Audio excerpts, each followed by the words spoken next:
Good afternoon, everyone, and a hearty thank you to all the loyalists who are here after that lunch, and please keep me awake. It is payback time for all the nonsensical questions I've asked before lunch, so take your pick.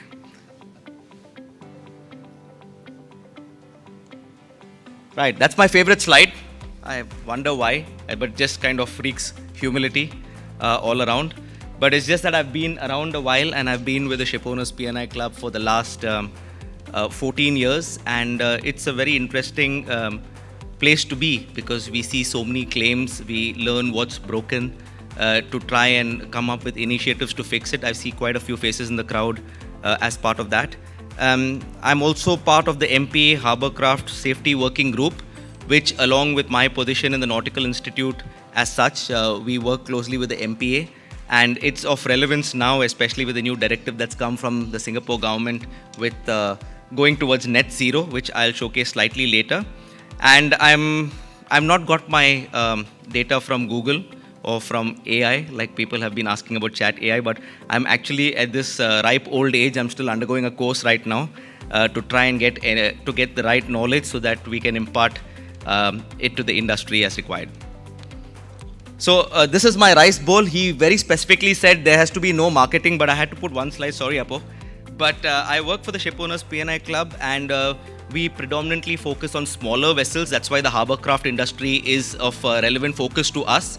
And financially stable, and we've been in Singapore since September 2009. We've got a fully fledged office over here with finance, HR, claims, underwriting, loss prevention, and we've got a staff size of nearly 50. And we insure nearly about 50% of the business with our London office. So you can see how it's so important to have a centric office over here. I've just recapped over here the uncutted work fleet distribution of 2022 of vessels above 100 GT. And the shipowners have got close to 34,000 ships insured. The reason for this is not a marketing slide, it's just to show you that the amount of slice we have on the brown water tonnage is nearly 20% of the world's fleet in numbers. So when we have data and statistics, it constitutes to quite a lot. Just a recap of today's discussion, we'll speak about decarbonization, where we are headed. I must apologize to the speaker after me from UK Club, because really we can't invent green is green. We can't give you different shades of green, not 50 shades. So it'll be the same things we are trying to say in different words. So please bear with us. I'll overlap a little bit on what the previous speaker said, and I'm sure the other speakers would also have something to say along the same lines.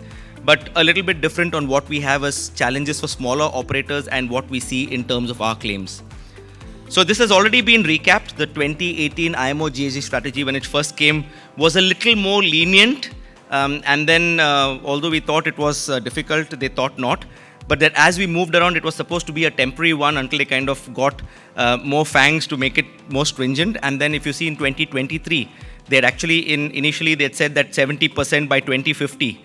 But they've kind of made it 70% by 2040. And they've also added an extra element of GHG to reduce by 70 to 80%, etc., and net zero by 2050. So they've made it a little more stringent.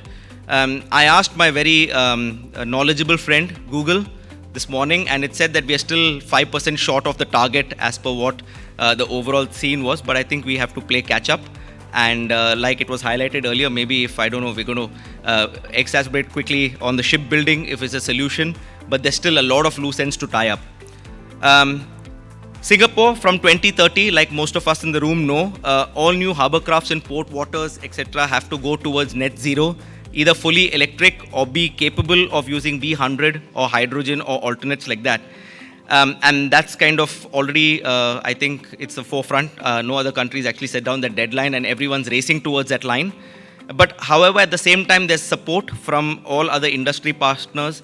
I think the charterers also in this room over here. There's a lot of talk on voyage optimization and JIT, which the MPA is also kind of supporting in a big way.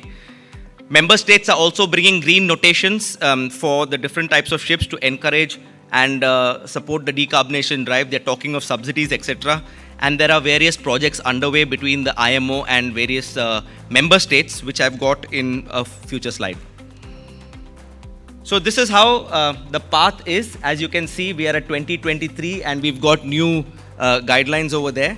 And this is just a recap of where we'll be in 2040 and where we'll be in 2050.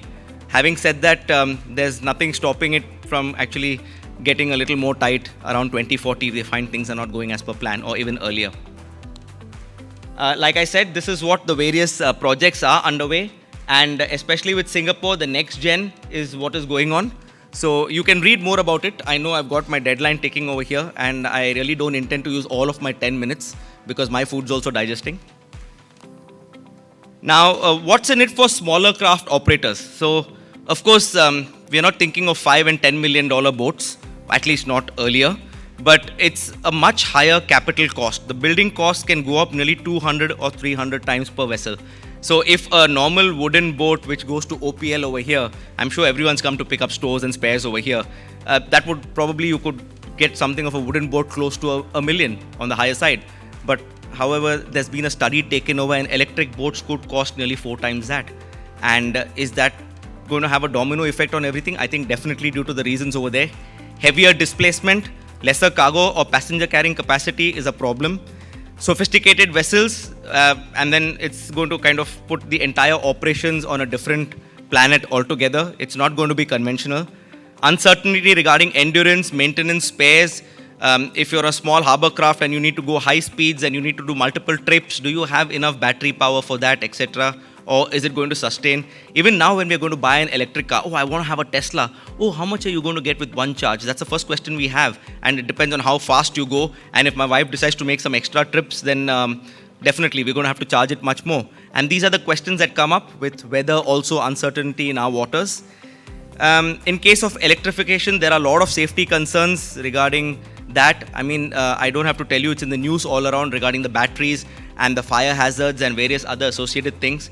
Again, my knowledgeable friend Google also told me that there was a Norwegian company which recently had banned carriage of anything which had batteries on board, lithium-ion batteries on board. I don't know what's the progress on that, but these are the challenges that actually that's all an evolving technology. Human capital, training and expertise. I think we were banging around all morning with different points of view of telling us how we need to, and just when we thought we've got it right, the goalposts are changing again. Now we have to kind of bring different kind of technology, different training, different OEMs, and I think it's going to open a new Pandora's box. I'm not sounding negative. These are the challenges as it is. I know we will overcome them. We have no choice. We are mariners. We will overcome them. It may not be a financially viable venture for smaller operators, like I told you, for these various reasons, especially the capital costs. And sophisticated vessels, which are a huge asset value, definitely hull and machinery costs are going to go up. It may dictate an increase in H&M premiums. And due to all these factors, the ROI may go into decades. So it's not going to be like you're going to kind of get your money back. It's going to be a much longer road. On the right side, I've got a picture of one of the vessels with its bank of batteries. That's as much as I could magnify it. But it's not simple.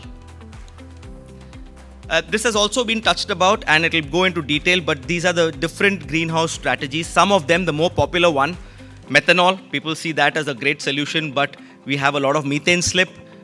Methane is also actually about 80%, I believe, got more global warming effects than normal carbon dioxide. So there's a problem with that. LNG has also got its own problems, and it's got its plus points. Hydrogen, the technology is still getting finalized, but again, because of its properties, it may be only suitable for smaller ships.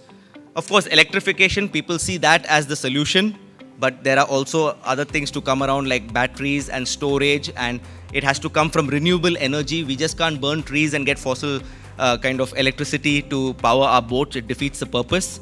You have different types of renewable energy, wind, wave, solar. It's all in different stages of evolution. Nuclear, of course, when you say nuclear, you only think of Hiroshima, Nagasaki and different kind of things. But actually, nuclear is something where if it's controlled and probably it can be protected and rolled out in a measured and trackable way, I think it may be a solution.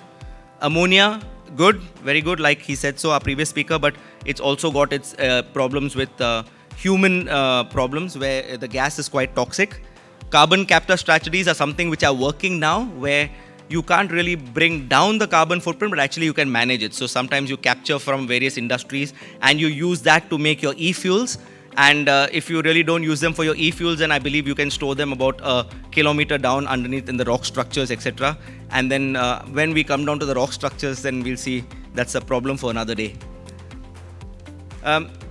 Like I said, everybody's coming out with different advisories on how to help people select the right type of fuels. The technology is not cheap, it's very expensive. Not everybody can afford it. So everyone's trying to make a push and coming out with different kind of tools and risk assessment kits to find out how owners can actually come to the right fuel, what suits their business. Again, there are various things. It depends on what your business is. One size does not fit all. Where you're trading, what your availability is. There's a lot of actually things that decide on that. This is just a snapshot of it. There's a lot more detail, and I'm sure a lot of people are producing this because they want to give the industry enough knowledge before they make the right choice. Now, this is again a sample year of where we see our claims coming from, because of course the questions what everyone asks is, so how premiums, is it going to go up or is it going to go down? That's a magic question. I don't have an answer because it's an evolving industry. Even we are coming to learn what the risks are all about.